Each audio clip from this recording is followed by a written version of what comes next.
আজকে তারা নির্যাতন করছে, আজকে তাদের হত্যা শুরু করছে। আজকে আমাদের বাংলাদেশে মুসলিম রাষ্ট্রদের দায়িত্ব কর্তব্য হচ্ছে রাসূলের হাদিস বলছে তোমরা যারা পারো আমাদের ইমানের দায়িত্ব হচ্ছে হাত দিয়ে বাধা প্রদান করা। তাও যদি না পারো রাসূল বলছে তাহলে তোমরা মুখ দিয়ে বাধা প্রদান করবে, প্রতিবাদ করবে। আর তাও যদি না পারো মনে মনে ঘৃণা করবে। আজকে আমাদের যাওয়ার হয়তো সামর্থ্য ক্ষমতা নাই ইসরায়েলে ফিলিস্তিনে, তাই আমাদের ইমানের দায়িত্ব হচ্ছে মুখে প্রতিবাদ করা।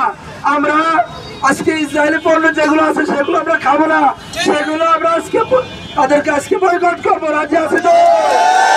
পণ্য বয়কট করতে রাজি আছে?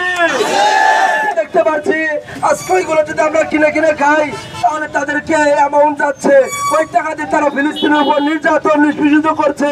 তাই আমাদের কর্তব্য হচ্ছে আজকে আমরা ইসরায়েল পণ্যগুলো বয়কট করবো।